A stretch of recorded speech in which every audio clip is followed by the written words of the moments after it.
Welcome. If you remember, on this session, we are going to take the issue of the anti-tuberculosis drugs further.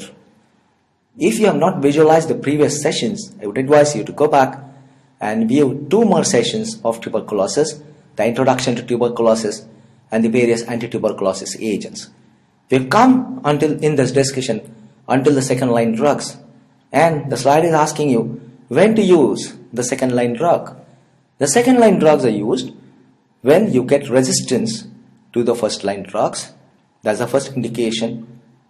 The second indication is a gross failure of clinical response to your first line drugs. And number 3, if your patient suffers from adverse reactions to the first line drugs. So resistance to first line drugs or failure of clinical response to first line drugs and the presence of adverse reactions. Let's go to discuss the second line agents further. Among the second line agents, have a look at the slide. The second line agent is thiacetazone. Thiacetazone is a second line static agent. I have taken this for discussion because this drug is fairly commonly used in various countries. The dose is 150 milligrams. It's static agent. It delays the resistance, especially to INH. That's the great thing about thiacetazone. And this is why at many places you have a fixed dose combination of thiacetazone available with INH. The adverse effects of thiacetazone include hepatitis and dermatitis. Stevens-Johnson syndrome has been reported in some patients. Anorexia, abdominal pain and diarrhea, that's the gastrointestinal intolerance. And as I said, because it delays the resistance to INH or isoniazid, 100 milligrams of INH and 50 milligrams of thiacetazone is available as a fixed dose combination, and the dose becomes 3 tablets at a time, or when you want to give it every day, 3 tablets every day. Thiacetazone is considered first line agent in East Africa and in some other countries, and thiacetazone is comparatively a cheaper agent, very low cost. So that's another advantage of thiacetazone. We go to the next group. Here are some rifamycins, rifabutine and rifapentine.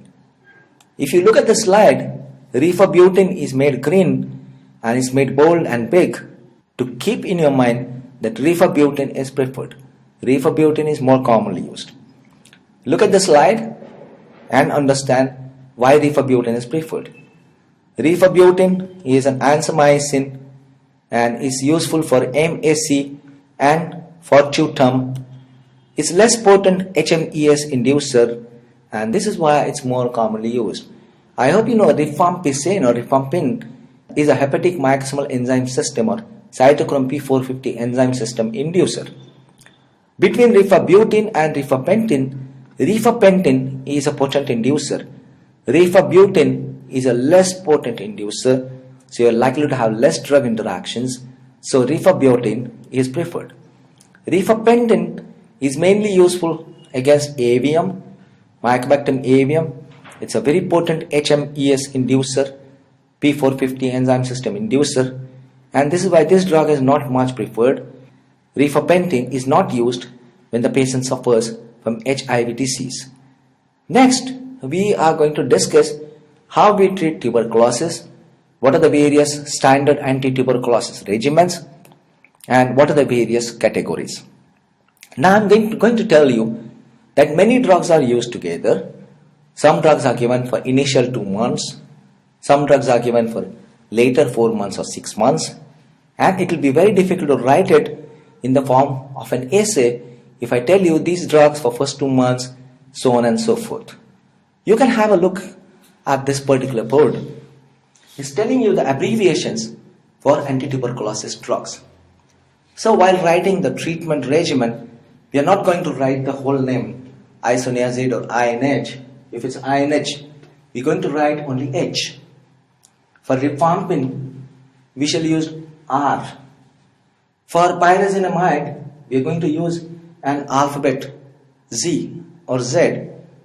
For streptomycin, is going to be S, and for ethambutol, it will be E. So most of the drugs I've already written on the board except what I suppose is thiacetazone. So for thiacetazone, it could be T. Thiacetazone, it will be T. And I have drawn a box here. There is one letter which is coming before the box, and there's one letter which is coming as a subscript. I hope you appreciate it. It's coming down, so it's a subscript. And in the box, maybe we would write the abbreviations of the drugs which we are going to use. Let's make an example. See, I write inside the box H, R, Z. So I'm writing the names of the drugs which are going to be used. So what is this going to mean? This H is going to mean INH. It means I'm going to use INH. R is going to mean rifampin, and Z is going to mean pyrazinamide.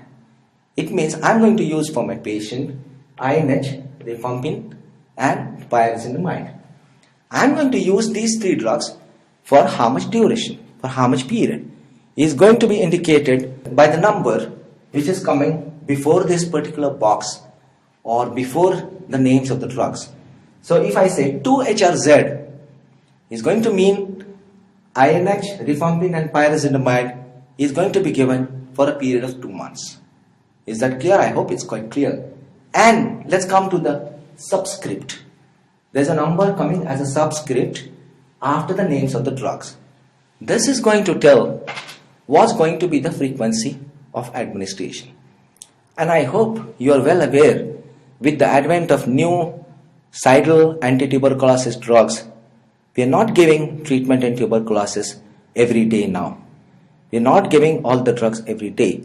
The most common regimens, they give drugs in tuberculosis 3 times a week. And exceptionally, it can be 2 times a week. And if it's a very resistant case, sometimes you might have to increase the frequency of administration. But as a standard regimen, it's going to be 3 times a week or 2 times a week. So let's come at this particular subscript. Whatever number I'll be writing here will be times a week. How many times a week I'm going to use the drug. Even if I don't draw this box and just write HRZ and subscript 3, please mind well, this 3 is not only for Z, it's going to be for all the 3 drugs. So this is going to mean INH, rifampin, pyrazinamide given for 2 months, 3 times a week. So what I did on this, with the help of this board, is I prepared your mind to look at the slide so that when you look at the slide, you exactly understand what we are writing. So let's go to the slide. This slide is talking about category 1. And the category 1 means something. What is this category 1? Category 1 means it may be a new case of tuberculosis, altogether new case, or it might mean it's a smear positive case, or it might mean it's an extensive parenchymal disease, or there's severe extrapulmonary manifestations. So all this will be called as category 1, and look at the table how we are going to treat it now. So that's the table that's telling you what drugs are used and how they are used. Everything on one table. Don't feel it's complicated.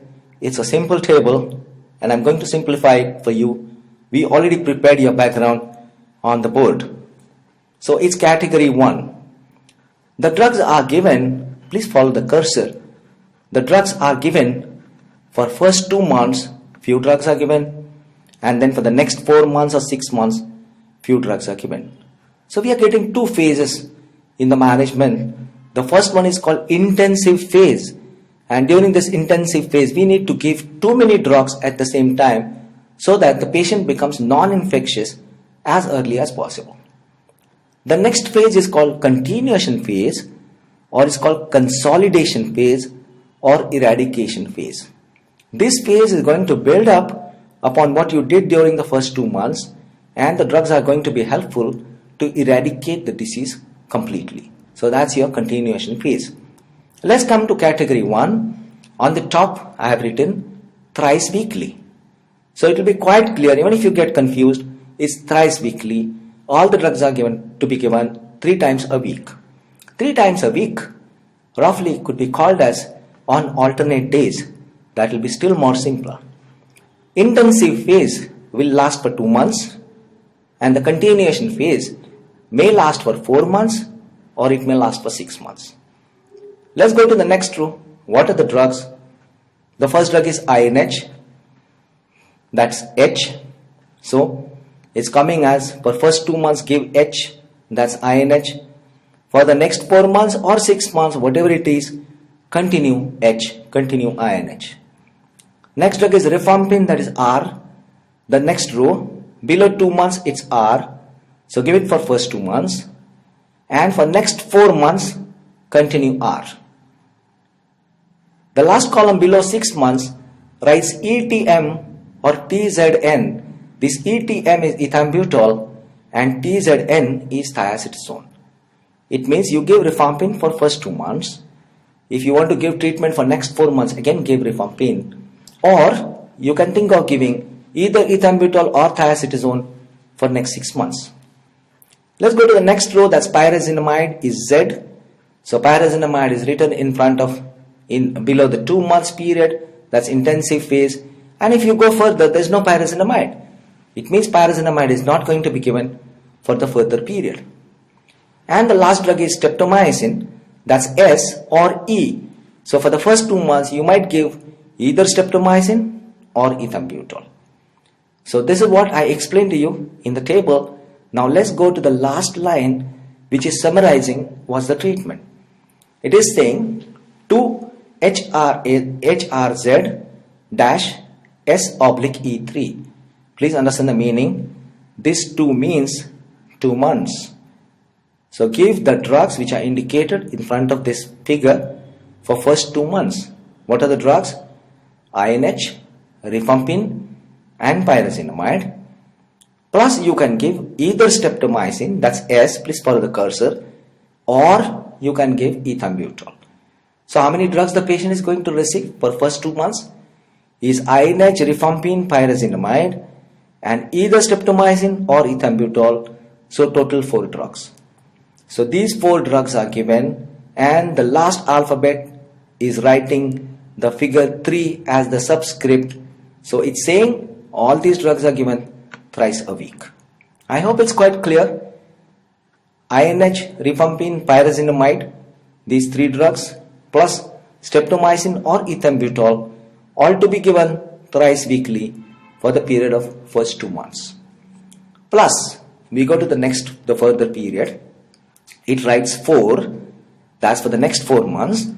Give HR, that's INH and Rifapentine, and the subscript is 3. So give INH and Rifapentine thrice a week, 3 times a week for next 4 months. So this is how your treatment plan of 6 months will be complete. In certain cases, you might choose an option.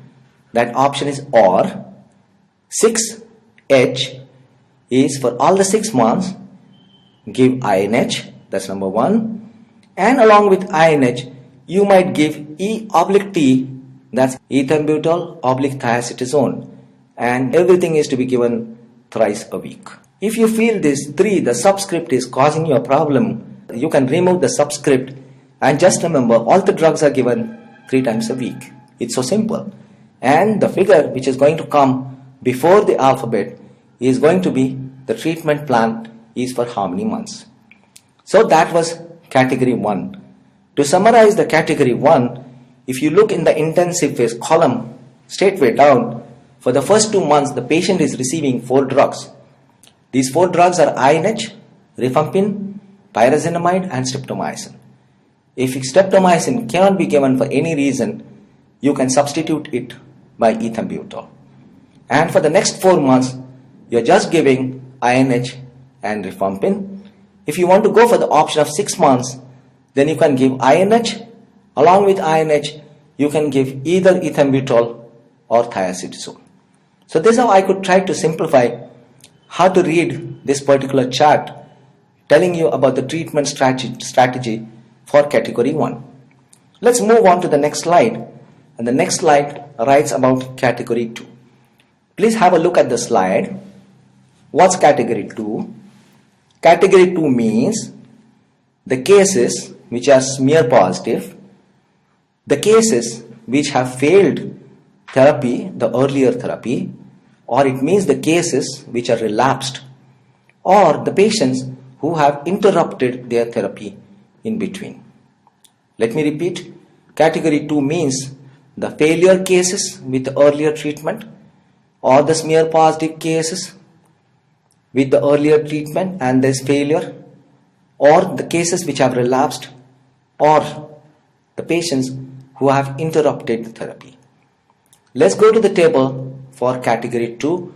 All the drugs are given thrice weekly, so everywhere the subscript is writing 3, and the drugs are given for first 2 months. I hope you understand what's category 2. Category 2 is the cases who have failed the treatment and who are still smear positive, or who have relapsed, or who have interrupted treatment. So this is going to be more intensive therapy. So if you just look at the column intensive phase of first 2 months, instead of 4 drugs, you are finding here 5 drugs. I hope now it will be easy and you are starting to follow it. In the intensive phase, there are 5 drugs. That's INH, follow the cursor, rifapentine, ethambutol, pyrazinamide, and streptomycin. So all 4 cidal drugs are there in this regimen, plus there is ethambutol, because this is category 2. For the next month, you omit streptomycin and continue rest of the 4 drugs, that's INH, rifapentine, ethambutol, and pyrazinamide. And for the next period of the 5 months, for the further 5 months, what you do is remove pyrazinamide now and just continue with INH, rifapentine, and ethambutol. I'm sure you understood it's category 2, so you need more intensive treatment. So instead of 4 antituberculosis drugs for the first 2 months, we are using 5 antituberculosis drugs. Let's move to the next slide. The next slide is category 3. The category 3 is the new cases which are smear negative, or the cases which are less severe, or the cases which have less extensive extrapulmonary manifestations. The new cases which are smear negative, less severe manifestations, or less extensive extrapulmonary manifestations. So what happened was, category 1 was the standard, the new cases smear positive, as if you are treating a fresh case of tuberculosis. Category 2, I took you to a little difficult case which is failing the treatment, which is not producing the response, so we had increased the number of drugs. And now we are coming to category 3.